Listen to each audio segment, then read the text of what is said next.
नमस्कार दोस्तों, वक्फ बोर्ड को लेकर एक बिल लाया गया। 288 वोट लोकसभा और 128 वोट राज्यसभा में इसके पक्ष में पड़े। फाइनली इस बिल को पास कर दिया गया और अब सिग्नेचर करने के लिए राष्ट्रपति के पास में भेज दिया गया है। आज के इस वीडियो में मैं आपको बताने वाली हूँ कि वक्फ बोर्ड के पास में कितने हिंदू मंदिरों की जमीन है, टोटल क्या जमीन है, क्या होता है वक्फ बोर्ड और पहली बार इसमें संशोधन क्यों और कब करना पड़ा। सबसे पहले जान लेते हैं कि वक्फ बोर्ड है क्या। इसको सीधा आसान भाषा में आप समझिए। अगर आपके पास में कोई चल अचल संपत्ति है, जैसे आपके पास भूमि है, प्लॉट है, घर मकान कुछ भी है या रुपया पैसा है, उसे आप धर्म के लिए दान करना चाह रहे हैं, खासकर इस्लाम धर्म के लिए, जैसे दरगाह के लिए, मस्जिद के लिए, मकबरे के लिए आप दान करना चाह रहे हैं, तो वो सारी की सारी जमीन जो है वक्फ बोर्ड के नाम पे चली जाएगी, यानी कि इस्लाम धर्म को लेकर दान हो जाएगी। अब हम यहाँ पे जान लेते हैं कि भारत में कितनी जमीन किसके पास में है। तो भारत में सबसे ज्यादा जमीन जो है रेलवे डिपार्टमेंट के पास में है, उसके बाद दूसरी जमीन जो है डिफेंस के पास में है और तीसरी सबसे बड़ी जमीन जो है वो वक्फ बोर्ड के पास में है। तकरीबन 9.40 लाख एकड़ जमीन केवल अकेले वक्फ बोर्ड के पास में है। अब इस 9.40 लाख एकड़ जमीन में से 1,40,108 ऐसी संपत्ति है जिसपे किसान खेती कर सकता था, वो जमीन वक्फ बोर्ड के पास में है। इसके साथ ही इस जमीन के ऊपर 33,056 दरगाहें बनी हुई हैं, 3861 तालाब बने हुए हैं, 2042 स्कूल या फिर हम मदरसा कहेंगे वो बने हुए हैं और भारत में कई सारे कब्रिस्तान बने हुए हैं। वो सारी जमीन वक्फ बोर्ड की है। अब बात यहाँ पे ये आती है कि वक्फ बोर्ड का मालिक कौन है। तो हमेशा ही वक्फ बोर्ड के स्वामित्व वाली जमीन अल्लाह की जमीन बताई गई है, अल्लाह के नाम की जमीन मानी गई है। अब दूसरी बात यह है कि वक्फ बोर्ड पर संशोधन क्यों लाया गया। वक्फ बोर्ड यानी कि इस्लाम धर्म का बोर्ड। आपकी अगर जमीन छीन जाए, जैसे आपका घर है, कुआं है, जमीन प्लॉट कुछ भी है, वहां पे वक्फ बोर्ड अपना बोर्ड लगा देगा और वो संपत्ति वक्फ बोर्ड के नाम पे चली जाएगी। अगर आप कहीं पे भी अपील करोगे तो इसका न्याय वक्फ बोर्ड के ही न्यायाधीश वहां पे बैठेंगे और इसका न्याय कर देंगे, जिसमें फाइनली फैसला ये आएगा कि वो जमीन आपने वक्फ बोर्ड के नाम कर दी है। इसके लिए आप उस न्यायाधीश के खिलाफ कहीं पे भी अपील नहीं कर सकते थे।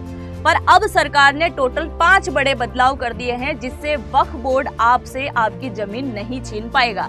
आइए जानते हैं ये 5 बड़े बदलाव क्या है। पहला बदलाव, अगर आपके घर में किसी पुरुष उत्तराधिकारी ने जन्म नहीं लिया है तो वो जमीन वक्फ बोर्ड अपने नाम कर लेता था, चाहे आप किसी भी धर्म से संबंधित हो। पर अब से ऐसा नहीं होगा। अगर आपके घर में किसी महिला ने जन्म लिया है तो वो उसकी उत्तराधिकारी होगी। वक्फ बोर्ड उसे उसकी जमीन अपने नाम पे नहीं कर सकता। दूसरा सबसे बड़ा बदलाव, संपत्ति पर अधिकार किसका है ये तय करेगा जिला कलेक्टर, ना कि वक्फ बोर्ड। तीसरा सबसे बड़ा काम, वक्फ परिषद बनाई जाएगी जिसमें गैर मुस्लिमों का अधिकार भी शामिल होगा, मतलब इनकी एंट्री भी होगी। अब तक केवल इस्लाम धर्म के लोग इसके साथ जुड़े हुए थे, पर अब सभी धर्मों के लोग इसके अंदर इंटर कर पाएंगे। चौथा सबसे बड़ा बदलाव, आप कोर्ट भी जा सकते हैं। अगर वक्फ बोर्ड आपकी जमीन के ऊपर आके अपना बोर्ड लगा देता है और बोलता है कि ये जमीन उसकी है, तो इसके लिए आप उसके लिए कोर्ट में याचिका दर्ज कर पाएंगे, कोर्ट जा सकते हैं। आपको इसके अंदर फाइनली कोई ना कोई मुकदमा चलेगा और वो फैसला किया जाएगा। पर वो तभी होगा जब आप 90 दिनों की अवधि के अंदर कोर्ट में जाके पहुंचोगे और वो संविधान के रूल के अकॉर्डिंग यहाँ पे वर्क करेगा। अब हम बात करते हैं 5वें और सबसे बड़े बदलाव की, जो कि हैं सरकारी संपत्ति पर हक नहीं जता सकता है वक्फ बोर्ड। इससे पहले क्या हो रहा था कि वक्फ बोर्ड किसी भी सरकारी संपत्ति को अपने अधीन कर लेता था। ईडन गार्डन भी वक्फ बोर्ड की जमीन है। इसके साथ ही लाल किला, जामा मस्जिद, ताजमहल भी वक्फ बोर्ड की जमीन बताई गई है। अब यही नहीं, एक शॉकिंग बात आप यहाँ पे सुनिए। अभी हाल ही में दिल्ली वक्फ बोर्ड के द्वारा ये कहा गया कि दिल्ली के अंदर ऐसे कई सारे हिंदू मंदिर हैं जिनका निर्माण यहाँ की मस्जिदों को तोड़कर बनाया गया है। उनमें से कुछ मंदिरों का आंकड़ा मैं आपको बताने जा रही हूँ। पहला मंदिर कालिका माता का मंदिर है, दूसरा मंदिर है छठ घाट का मंदिर, तीसरा है श्री दुर्गा माता का मंदिर, चौथा है सनातन धर्म का मंदिर और 5वां है शिव मंदिर और इनके साथ में एक छोटा सा गणेश जी का मंदिर। ये ऐसे मंदिर हैं जिनके लिए दिल्ली वक्फ बोर्ड ने बार बार यही बोला है कि ये मंदिर जो है हमारी मस्जिदों को तोड़ के बनाया गया है और ये वक्फ बोर्ड की संपत्ति है।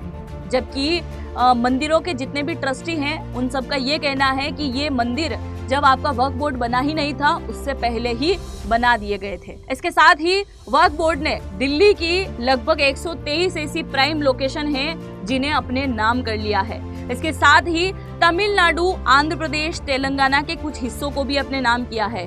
एक और शॉकिंग बात मैं आपको बताने जा रही हूँ, तमिलनाडु के 7 ऐसे हिंदू गांव बोला है मैंने, उन सभी गांवों को वक्फ बोर्ड ने अपने नाम कर लिया है और पूरे के पूरे गांवों को इन्होंने खाली करवा दिया है। इसके साथ ही हाल ही में तमिलनाडु के वक्फ बोर्ड के द्वारा मनेडियावल्ली चंद्रशेखर स्वामी मंदिर की जमीन और उसके आसपास की जमीन को वक्फ बोर्ड की जमीन बताया गया है और इस पे अभी लंबी चौड़ी एक चर्चा भी चल रही है।